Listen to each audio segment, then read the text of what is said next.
Today I want to tell you guys about a young woman named Meski from Ethiopia in Africa. Meski is an 18-year-old orphan who is absolutely incredible. This woman taught herself English from YouTube, and she is currently in her last year at the orphanage. And although she has really no idea what she's going to do next year or how she's going to support herself, she has so much hope for her life. I have so much hope, and I want to show you how you can send her lots of hope too.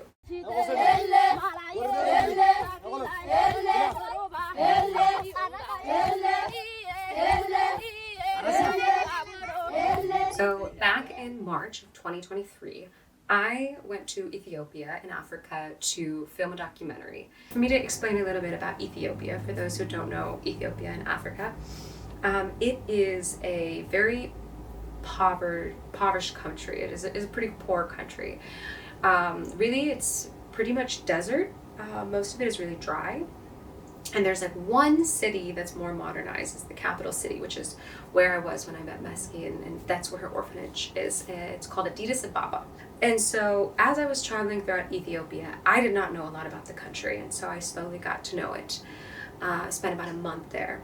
And so when I first got landed in Addis Ababa, in the capital city, and I'm taking a taxi to my hotel, and there were just an overwhelming amount of children on the streets asking for money. And I just remember being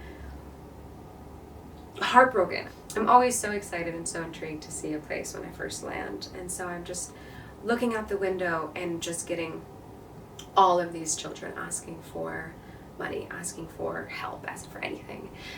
And that just really stuck with me. And so I ended up getting out a bunch of Ethiopian cash later so I can give as much as possible. But looking at the city and seeing it, there's some more built up buildings, no skyscrapers, some very old cathedrals and churches, and then some like couple story buildings. You can tell that there's a lot of poverty in the area. There's a lot of like small kind of shack looking places that are like little stores, and they also have like, your Starbucks. And so it's a whole variety of things. And on the outskirts of the city, as we explore the city more, there is very, very low income people, like people that are all living together in a room that have no electricity and burn a fire. And I remember watching this grandma, she had to have been past 80, in old tattered clothes with a bunch of sticks on her back, carrying them up this hill. And our tour guide telling us, that is very normal. She's done that probably her whole life. She's probably going to continue to do that. And that is her job. And we were weighing the wood. The heaviest one was around between 95 kg to 100. The lightest one between 70 to 75 kg. These women have been carrying this each day, and they were like having a very small amount of income, less than 5 USD as an income per day. So they have to climb 5 kilometers up and put that one, collecting it, puts it in their bag and coming down. Their history is a very heart-touching. And so that was kind of the environment that I was in, that I was seeing. And so when we left the capital city of Addis Ababa, we went to nothing else in Ethiopia is like Addis Ababa. There's a couple smaller like cities, maybe even like a large town or village, you would call it. And the one that we went to is Lalibela. And Lalibela really just has a little bit more population because they have these really ancient churches there that people come to see. They're really stunning. And so we went to stay in this town for a couple of days. And I remember as we were driving into the town, there were children and their parents kind of standing in random places, because again, it's like desert. And there's one main road that takes you in there. And then they're standing and hoping, praying that a tourist will come by. Or anyone will come by. And what they were asking for wasn't money. It was, get this, they were asking for pencils and notebooks. These children, these people value education so much. They value their knowledge, how they can better themselves, how they can advance their knowledge and their schooling so deeply that they just wanted pencils and notebooks, which also speaks to the level of poverty in this country, in this area. And so I remember thinking, wow, I journal every single morning. Journaling has absolutely changed my life for the better. I had never even dawned on me that that was a gift. That was a privilege that I even had the opportunity to do that.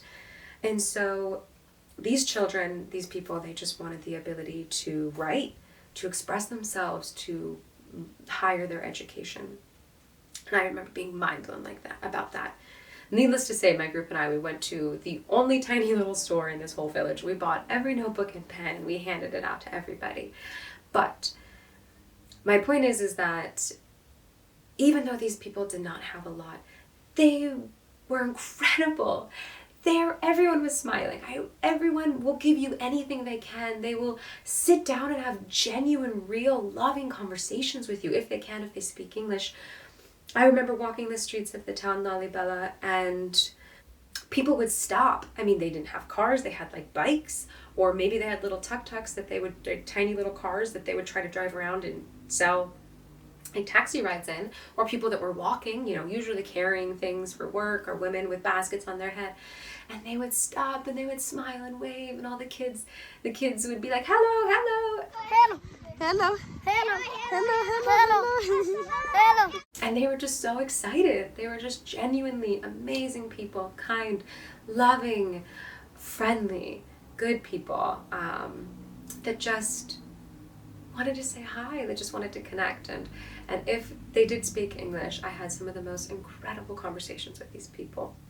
And so outside of Addis Ababa, the capital city of Ethiopia, and then Lalibela, this like smaller village, town, city, really the majority and a lot of the rest of Ethiopia is just like desert land that tribes live on. I'm talking so many tribes, and these tribes are, if you can try to imagine what you would think a tribe living in the desert would look like thousands of years ago, that's what these tribes are like. They have not changed in thousands of years.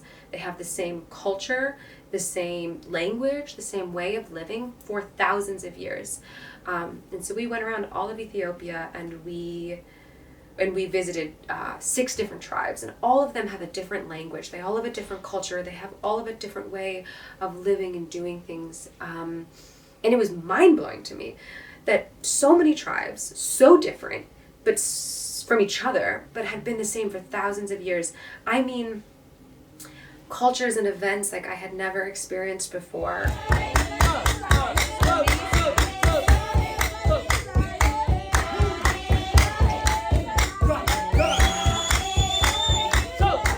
And so we would go and we'd visit these tribes, and they would have straw huts, and they would be barefoot, and they would be in natural clothing. I remember one tribe we went and visited had a ceremony called bull jumping,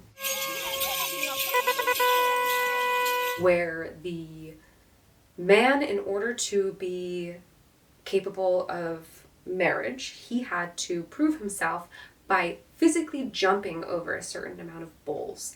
And it was this huge ceremony. Just to give you a little bit of an idea of what Ethiopia is like, that is really takes up a lot of the rest of the land. And, a couple smaller villages too.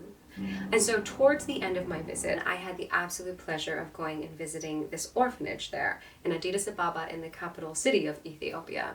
And so we get to this orphanage, and a lot of the women are kind of shy and are a little standoffish at first, which eventually, as we're there longer, they start to warm up, and they're so excited. I honestly don't know how many visitors they get. And so we had a really fantastic time.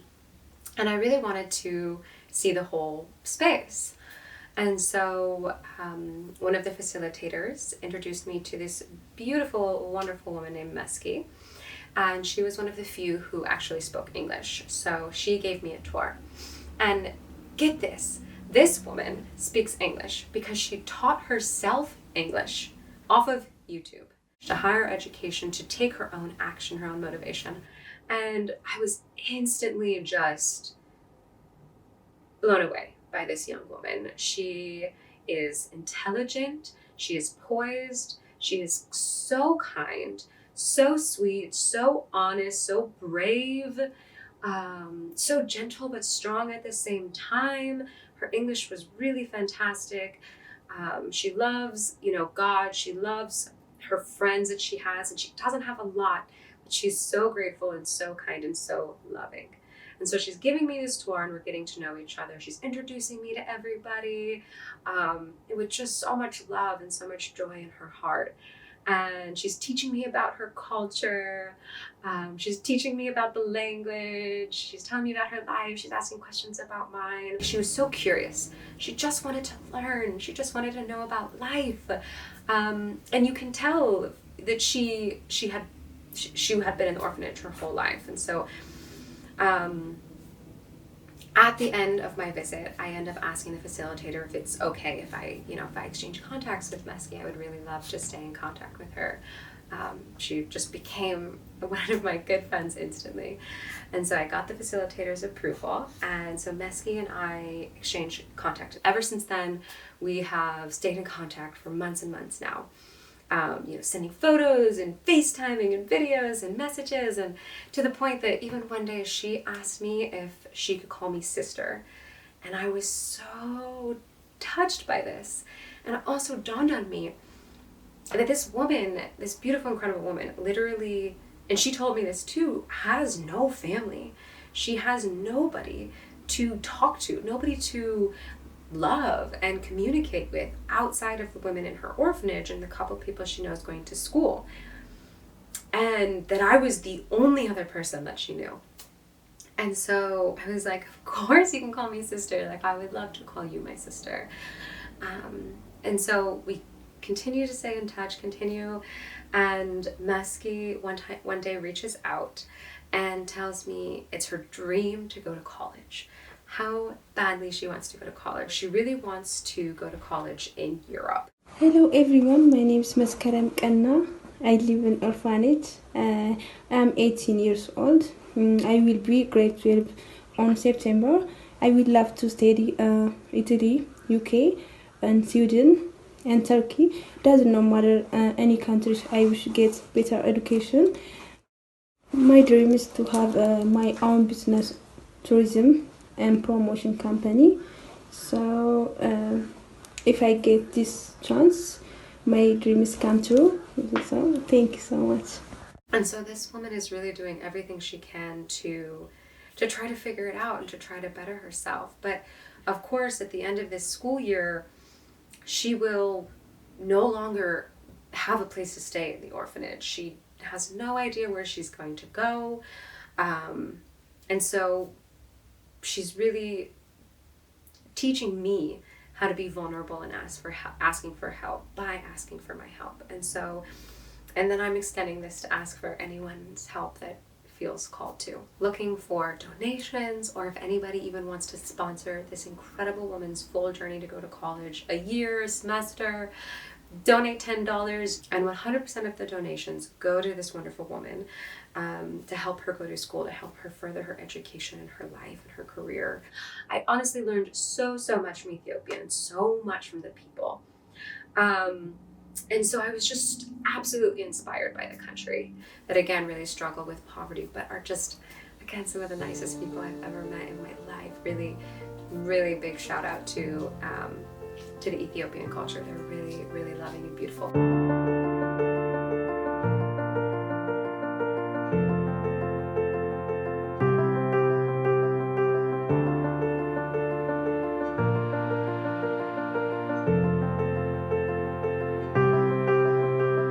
If the story of Meski has resonated with you, if you feel called to help her, please donate in the link below. Reach out to me if you are interested in sponsoring her for college, or whatever you feel called to. And if you just want to send her love and hope, just energetically send her love and hope. And also please keep an eye on this channel for updates if you're looking for updates of Meski and what's going on in her life. 100% of the proceeds will go towards this woman and her future, helping her to grow, helping her to have somewhere to go, something to do, an opportunity to learn, something that I feel like I totally took for granted. This woman does not take for granted. She is doing everything she can to make her future better. And what incredible inspiration for life. This woman, so joyous, so loving, doesn't have much and yet has so much hope and so much belief. And I do too. I hope you do now, please, as well. And thank you for watching. Have a beautiful day.